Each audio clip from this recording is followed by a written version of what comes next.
네, 오늘 본문으로 권위의 중요함과 그리고 참 권위는 어디서 나는가에 대해서 좀 살펴보겠습니다. 먼저 12절을 보십시오. 누구든지 내 연수함을 업신여기지 못하게 하라 라고 말씀하고 있습니다. 디모데에게 사도 바울이 이제 에베소의 감독으로 있는 지도자로 있는 디모데에게 너의 연수함을 업신여기지 못하게 하라 라고 그렇게 명을 내립니다. 학자들의 의견에 의하면 디모데가 이때 약 한 40세쯤 되었을 것으로 그렇게 추측을 합니다. 그러나 이제 교회의 다른 장로들이나 그런 또 다른 리더십들이 오히려 디모데보다 나이가 더 훨씬 많은 사람들이 적지 않게 있었기 때문에 디모데가 그곳에서 적절한 리더십을 수행을 하려면 반드시 영적인 권위가 바로 서야 한다라는 것을 이제 알게 해주고 있는 것입니다. 교회의 건강을 지켜나가기 위해서 반드시 영적인 권위를 잘 지켜나가라라는 그런 의미를 담아서 내 연수함을 업신여기지 못하게 하라라고 그렇게 말씀하고 있는 것입니다. 흔히 사랑을 규범이 없는 것으로 오해하기도 합니다. 그러나 지킬 것은 지켜주는 것이 진정한 사랑인 것입니다. 사랑의 공동체인 교회도 권위가 무너지면 왜곡된 사랑이 판치게 되고 무질서해질 수밖에 없게 되는 것입니다. 권위가 무너지면 사랑이 더 충만해지는 것이 아니라 무질서해지고 또 말씀이 먹혀 들어가지 않게 됩니다. 그리고 교회의 질서도 무너지고 교회의 사명도 제대로 수행할 수 없는 어려운 상황 가운데로 떨어지게 되는 것입니다.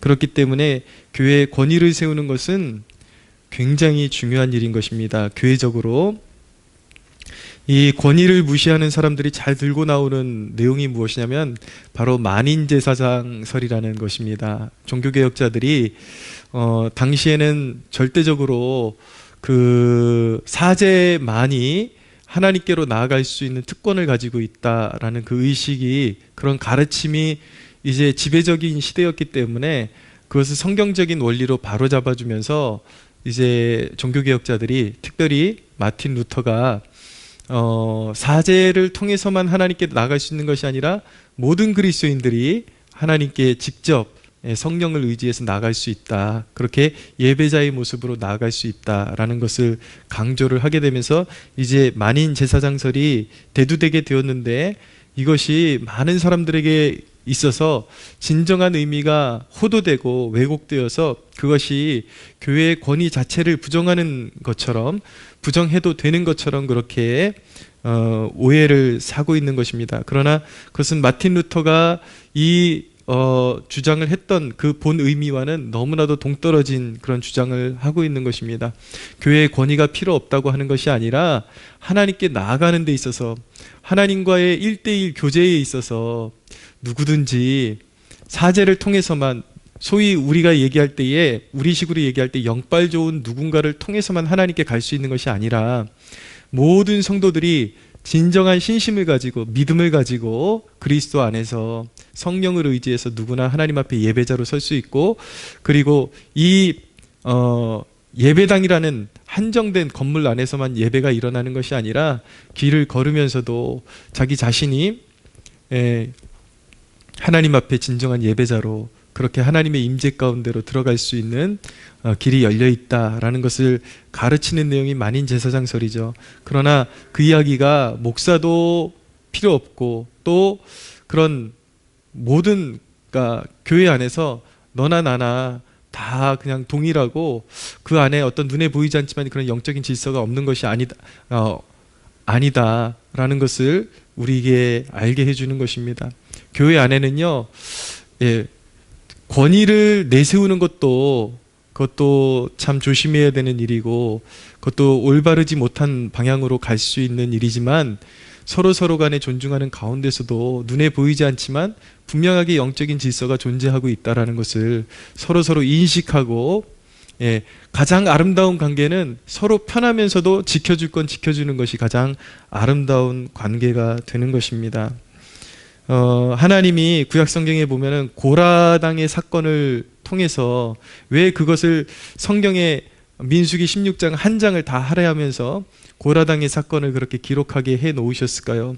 그것은 교회 역사 가운데 절대로 권위가 무너져서는 안 된다라는 것을 만대에 알리게 하시기 위해서 하나님께서 그 사건을 아주 특정적으로 이렇게 딱 집어서 성경에 기록하도록 하셨던 것입니다. 그래서 결국은 모세와 아론에게 반역했던 고라와 레위 자손 고라와 르벤 자손 중에 다단과 아비람, 그들에게 고라 자손은 결국 땅이 입을 벌려가지고 삼켜버리게 되었고, 그리고 다단과 아비람에게 속한 250명은 하나님으로부터 불이 나와서 그들을 송두리째 태워버리는 그런 징벌을 받게 되었던 것이죠. 하나님께서 그때에 있었던 그들이 가지고 있었던 그런 화로를 가지고 250명이 가지고 있던 그 제단의 화로를 다 버리지 말고 쳐서 이제 제단에 그것을 이제 만드는데 사용하라고 그렇게 말씀하셨던 이유는 무엇이냐면, 대대에 그것을 보는 사람들로 하여금 하나님께서 분명히 예배를 하는 데 있어서 하나님의 공동체에 있어서 세우신 영적인 질서가 있다, 맡겨주신 사명이 각각 다르다라는 것을 영원토록 보존하고 그것을 가시적으로 표시해 주시기 위해서 하나님께서 그런 명령을 내려주셨던 것입니다. 신약 성경에도 보면은 당 짓는 자들은 하나님 나라에 들어갈 수 없다라고 말씀하고 있는데, 바로 이 민수기 16장에 보면은 고라당이 이 다단과 아비람과 함께 당을 지었다라는 표현을 쓰고 있습니다. 그러니까 성경이 당 짓는 것이라고 말씀하실 때에 당 짓는 것이 무엇일까라는 그런 우리가 질문을 던지게 되면 이런 대답을 얻을 수가 있게 되는 것입니다. 하나님이 정하신 권위를 벗어나서 따로 무리를 짓는 것. 교회 안에서 하나님께서 세우신 권위가 있는데 그 권위를 벗어나서 그 권위와 등지고 자신들이 또 당을 지어가지고 거역하고, 이렇게 교회를 어지럽게 하고 분파를 만드는 것, 분탕질을 하고 그렇게 교회 공동체를 깨뜨리는 것, 이것이 바로 당 짓는 것이다 라고 그렇게 성경이 말씀하고 있는데, 이렇게 당 짓는 자들조차도 술 취하며 방탕한 자들, 그리고 우상 숭배하는 자들과 한 묶음으로 묶어서 그들은 하나님 나라에 합당하지 않다라고 그렇게 말씀하고 있는 것입니다. 그래서 항상 성경이 말씀하시기를 우리가 정말 하나님 안에서, 교회 안에서 신앙적인 유익을 누리고 그리고 영적으로 잘 성장하는 사람이 되려면 그 권위를 잘 존중해주는 태도를 가져야 한다라고 성경이 말씀하고 있는 것입니다. 히브리서 13장 17절에 보면 너희를 인도하는 자들에게 순종하고 복종하라. 그들은 너희 영혼을 위하여 경성하기를 자신들이 청할 자인 것 같이 청산할 자인 것 같이 하느니라. 그러므로 그들로 하여금 즐거움으로 이것을 하게 하고 근심으로 하게 하지 말라. 그렇지 않으면 너희에게 유익이 없느니라 라고 말씀하고 있는 것입니다. 항상 주의 종들이 그들의 사명을 감당할 때에 잘 순종해주고 따라줌으로 말미암아 그들이 주의 일을 감당하는 것이 억지가 아니라 기쁨으로 그 일을 할 수 있게끔 도와주라 라고 성경이 말씀하고 있는 것입니다. 어그러진 그런 사례들이 제법 많고, 그렇기 때문에 이런 가르침을 하면 잘못된, 완전히 그릇된 것들을 가르치고 잘못된 것들을 강요하는 영적인 리더들에게도 순종해야 되는 것이냐, 이렇게 꼭 반문하는 사람들이 있어요. 그런데 여러분, 그냥 평범한 이 말귀를 조금만 알아들을 줄 아는 사람이라면 그런 질문 자체를 하지를 않습니다. 제가 이 강단에서 누가 잘못된 권위에 그냥 맹목적으로 순종하라고 가르쳤나요? 그런 가르침 하는 거 아니잖아요. 우리는 이 말씀의 본 뜻이 뭔지 충분히 이해하고 들을 수 있으리라고 저는 믿습니다. 할렐루야. 네, 잘못된 것에 추종하고 따라가라는 뜻이 아니잖아요. 우리가 상식적으로 평범한 선에서 그 지도자가, 영적인 리더가 그릇된 탈선이 없는 상태에서 성경의 원리를 잘 적용하려고 그러고 말씀을 잘 가르치고 있는데도 불구하고 고의적으로 반역하고 등지고 그의 마음을 어렵게 해서 목회를 어렵게 하지 말라라는 뜻을 가지고 있는 것입니다. 권위를 지켜나가라고 말씀하고 있는데, 권위를 어떻게 지켜나가야 되는가? 그 권위를 지켜나가는 방법 첫 번째는 무엇이냐면 권위는 영적인 리더의 권위는 공동체가 지켜줘야 하는 것입니다. 그 영적인 리더가 나이가 좀 연소할 때에 그 사람이 나이가 어리다고 무시해서는 안 되고 하나님께서 그에게 주신 직분이 있기 때문에 직책이 있기 때문에 그 사명을 보고 그를 존중할 수 있어야 하는 것입니다.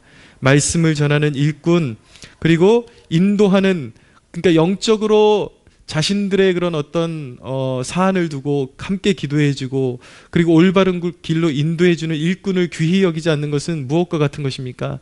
결국은 자기 밥그릇을 차내버리고 그리고 자기 밥그릇에 침을 뱉는 것과 같은 것입니다. 누구를 통해서 결국 말씀을 받아먹게 되는 것입니까? 목회자를 통해서, 영적인 리더를 통해서, 사역자를 통해서 말씀을 받아먹고 또 영적인 지침을 얻고 또 가정에 어려운 일이 생기면 누구를 통해서 그 가정의 어려운 일들을 해결해 나가고 또 이렇게 초청에다가 함께 기도하고 예배하고 다 목회자를 통해서 영적인 리더들을 통해서 그런 유익을 얻는 것인데 결국은 영적인 리더를 계속 가십거리로 만들고 그렇게 마음을 상하게 하고 이런 것들은요 결국은 자기 밥그릇에 침을 뱉는 것과 마찬가지인 것이다. 결국은 그 독을 누가 마시게 되는가, 누가 먹게 되는가?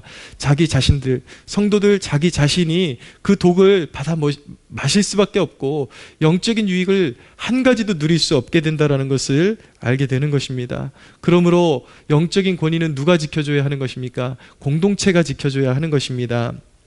두 번째로 그런데 그러면 그런 목회의 사명을 감당한 그런 영적인 리더가 그 스스로의 권위는 어떻게 지켜나가야 하는가? 그 권위를 지켜나가야 할 당사자는 또 위압으로 지켜나가려고 하면 안 되는 것입니다. 내가 누군데 나한테 무조건 복종해야 돼 이렇게 강압적인 자세로 그런 권위가 세워지는 것은 결코 아니라는 것입니다. 오늘 사도 바울이 디모데에게 권위는 어떻게 세우는 것인가를 분명하게 가르쳐주고 있어요. 권위를 세우려면 몇 가지를 실천할 수가 있어야 되는데 첫째, 믿는 자에게 본이 되어야 하는 것입니다. 12절을 보십시오. 12절 중반절부터 보면은 오직 말과 행실과 사랑과 믿음과 정절에 있어서 믿는 자의 본이 되라 라고 말씀하고 있습니다. 말하고 행동하는 것 모든 것 하나하나가 목회자가 너무 지나치게 가벼워도 안 되고 또 목회자가 생각하는 것이 너무 세속적이고 이래서 본이 되지 않고 그 사람이 행동하는 것 그리고 선택하는 것 뭐 추진하는 것 이런 거 보면 이 사람의 머릿속에 생각 속에 있는 것들이 드러나거든요. 그러면 목회자가 너무 경솔하고 이런 모습 때문에 스스로의 권위를 깎아먹게 된다는 것입니다. 그래서 영적인 리더가 또는 목회자가 영적인 권위를 세우기 위해서는 먼저 모든 것들에 있어서 삼가 조심하고 믿는 자에게 본이 될 수 있어야 한다라는 것을 가르쳐주고 있는 것입니다. 두 번째로 권위를 세우려면 가르침에 열심을 품어야 하는 것입니다. 13절을 보십시오. 내가 이를 때까지 읽는 것과 권하는 것과 가르치는 것에 전념하라 라고 말씀하고 있죠. 가르침은 목회적 리더에게 하나님께서 허락하신 최고의 영예인 것입니다. 가장 중요한 사명 중에 하나인 것입니다. 목회자가 진정성 있게 잘 가르칠 때 하나님의 말씀을 잘 묵상하고 그리고 진정성 있게 잘 가르칠 때에 존경이 일어나게 되어 있는 것입니다. 목회자는 영적인 리더는 무엇보다도 말씀을 잘 풀어서 성도들에게 진정성 있게 가르침으로 말미암아 존경을 자아내는 그런 존재로 설 수가 있어야 하는 것입니다. 여러분의 영혼을 말씀 안에서 잘 성장하게 하는 교회가 아니라 만약에 그 리더십이 두려움으로 묶어두는 교회라면 건강하지 않은 교회라는 것을 인식하고 계셔야 합니다. 어떤 교회들 가끔씩 이야기를 들어보면 이제 우리 교회에서 떠나면 당신 저주받는다 이런 식으로 성도들을 묶어두는 경우들이 생각보다 많이 말을 듣게 됩니다.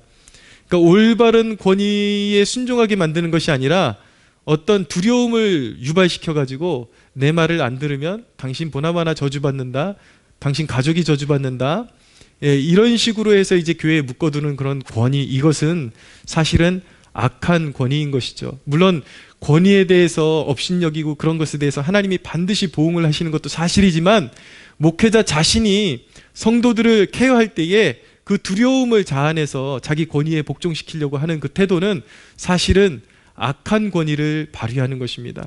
여러분들이 교회를 이제 여러분들이 속한 교회의 건강도를 체크해 보거나 아니면 나중에 불가피하게 어떤 교회를 옮겨야 되는 그런 사안이 생길 때, 거주지가 옮겨지거나 이럴 때 교회를 어떻게 선택해야 될 것인가, 교회의 목회자나 리더십이 이런 어떤 두려움을 자아내서 어떤 그런 영혼을 묶어두려고 하는 태도가 보이는 곳은 결코 몸담을 곳이 못 된다라는 것을 여러분들이 알아둘 필요가 있습니다. 분명한 것은 목회자의 권위는 가르침으로부터 나오는 것이기 때문에 목회자는 하나님으로부터 항상 신실하게, 성실하게 그렇게 말씀을 잘 연구하고 가르침으로 말미암아 그 권위를 인정받을 수가 있어야 하는 것입니다. 세 번째로, 권위를 세우려면 목회자 또는 영적 리더 자신에게 영적 성장이 나타나야 하는 것입니다. 14절, 15절 같이 한번 읽어볼까요? 시작. 내 속에 있는 은사 곧 장로의 회에서 안수받을 때에 예언을 통하여 받은 것을 가볍게 여기지 말며 이 모든 일에 전심전력하여 너의 성숙함을 모든 사람에게 나타내게 하라. 아멘. 목회자에게 가장 중요한 것은 무엇입니까? 그것은 그가 하나님의 얼굴을 항상 대면하고 있다라는 증거가 필요한 것입니다.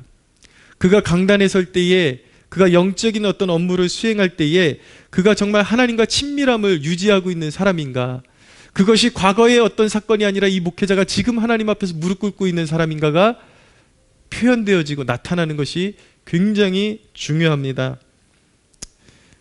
여러분, 그 목회자가 영적인 성장을 위해서, 자신의 그런 영적인 성장을 위해서 하나님 앞에서 꾸준히 몸부림치고 있다면 그에게서 철저한 사명감과 구령의 열정이 그의 강단에서, 그리고 그의 기도에서 뿜어져 나올 수밖에 없는 것입니다. 목회자가 그렇게 사명의식의 투철함이 표출이 될 때에, 그리고 그의 기도 속에 그 간절함이 묻어나올 때에, 그가 지금 이 순간 강단에 서기 전에 하나님과 얼마나 깊은 교제를 누려왔는지가, 그것이 드러날 때에 성도들로부터 존경을 받을 수밖에 없게 되는 것입니다. 그러므로 목회자는 항상 하나님 앞에서 영적인 성장을 이루려는 그런 몸부림이 항상 필요한 것이죠. 그러한 것을 통해서 하나님과 얼마나 깊은 유대감을 가지고 있는 그런 모습이 나타나는가에 따라서 존경이 드러나기도 하고 존경이 실추되기도 하기 때문에 목회자에게 있어서 가장 중요한 것은 무엇입니까? 항상 껴서 하나님의 얼굴을 구하려는 태도, 그것이야말로 가장 중요한 것이라는 것. 그것을 통해서 항상 성도들로 하여금, 회중들로 하여금 이 목회자가, 저 목회자는, 저 영적인 리더는 항상 깨어서 하나님 앞에 가까이 다가서려고 하는 것이 정말 느껴지는 사람이구나 라는 것을 인정받을 수가 있어야 하는 것입니다. 네 번째로, 권위를 세우려면 하나님 앞에서 자기를 꾸준히 점검하는 태도가 필요합니다. 16절을 보십시오. 16절도 같이 한번 읽어보겠습니다. 시작. 내가 내 자신과 가르침을 살펴 이 일을 계속하라. 이것을 행함으로 내 자신과 내게 듣는 자를 구원하리라. 내가 내 자신과 가르침을 살펴 이 일을 계속하라 라고 말씀하고 있습니다. 여러분, 영적인 리더는 자신이 자신의 죄악을 가지고 하나님 앞에서 자신의 부족함, 자신의 나약함, 그리고 자신의 죄악됨을 하나님 앞에서 깨닫고 하나님 앞에서 그 은혜를 회복하기 위해서 몸부림치는 사람이 되어야 하는 것입니다. 내가 하나님 앞에서 경험한 은혜만이 다른 사람에게 감화를 줄 수가 있게 되는 것입니다. 그냥 성경을 지식적으로만 알고 그냥 남의 죄를 지적하는 그런 수준에서 이 업무를, 이 사명을 수행한다면 그런 것으로 감동을 받을 사람은 없는 것입니다. 우리가 진정으로 다른 사람에게 영적인 감화를 끼치는 그 가르침을 전해줄 수 있는 사람이 되려면, 영적인 리더로 세워지려면 그냥 머릿속으로 이건 잘못됐어, 이건 잘못됐어, 시대의 풍조가 이건 잘못됐어, 그냥 잘못된 것을 지적하는 정도에서 끝나는 것이 아니라 내가 먼저 하나님 앞에 그 시대에 앞서서, 시대상에 앞서서 내가 하나님 앞에서 얼마나 불의한 종이고 얼마나 하나님 앞에 죄인인가를 먼저 깨닫고 내게 베풀어 주신 하나님의 은혜, 그리고 내가 어떤 과정을 통해서 하나님의 은혜를 회복해 나갔는지에 대한 분명한 그런 과정 속에서 하나님과 몸부림친 흔적이 있어야 그런 마음을 가지고 복음을 전하고 말씀을 전할 때에 듣는 사람들에게도 은혜가 될 수 있다는 것을 알아야 되는 것입니다. 할렐루야. 여러분, 이 본문이 단지 목회자에게만 필요한 본문이겠습니까? 모든 영적인 리더가 되어야 하고 그렇게 또 세워져야 하는 모든 사람들이 들어야 하는 그러한 말씀인 것입니다. 여러분, 때때로 존중을 모르는 사람들에게는 권위를 내세워야 할 때가 있습니다. 참 안타까운 것입니다. 권위를 내세우지 않아도 서로 존중이 된다면 권위를 내세울 필요가 없습니다. 상대방이 나를 존중해 주는데 왜 권위를 내세워야 하겠습니까? 그러나 가끔씩 너무나도 몰상식한 사람들이 존재하기 때문에 불가피하게 권위를 내세워야 할 때가 있는데 이것은 참 안타까운 일인 것입니다. 그러나 여러분, 참 권위는 존경스러움에서 얻어지는 것이라고 볼 수가 있는 것입니다. 항상 누군가에게, 사람들에게 존경스러움이 우러나온다면 그는 모든 사람들로부터, 많은 사람들로부터 존경을 받을 수밖에 없고 그의 권위는 지켜질 수밖에 없는 것입니다. 할렐루야. 여러분, 권위는 지켜져야 합니다. 우리 교회에 이런 참 권위가 묻어나는 리더들이 계속해서 세워지는 축복이 앞으로 일어나기를 소원합니다. 정말 목회자만의 그런 이야기가 아니라고 말씀드렸죠. 앞으로 직분도 받으셔야 되고 그리고 영적인 리더로 세워지셔야 되고 그리고 서로에게 덕이 있는 그런 사람이 되어야 되고 또 누군가에게 말씀을 전하는 존재로 선다라는 것, 다 권위가 필요한 것인데 나의 행동이 경솔함으로 말미암아 스스로 권위를 깎아먹는 존재가 돼서도 안 되고 교회 안에 서로 분위기가 내가 권위자야라고 그렇게 부르짖어야 그리고 그렇게 강압적인 자세를 가져야만 존중이 일어나는 공동체라면 그 공동체는, 그 교회는 결코 건강한 교회라고 말할 수 없을 것입니다. 소원하건대 우리 교회는 서로 존중하는 그런 눈에 보이지 않는 질서가 자발적으로 잘 지켜지는 교회가 되기를 소원합니다. 여러분들 모두에게 진정한 영적인 권위가 존경할 만한 그러한 모습이 여러분들 안에 있어서 서로에게 존경을 자아내고 그리고 영적인 권위가 묻어나는 그런 복된 하나님의 백성들 되시기를 예수 그리스도의 이름으로 축원합니다.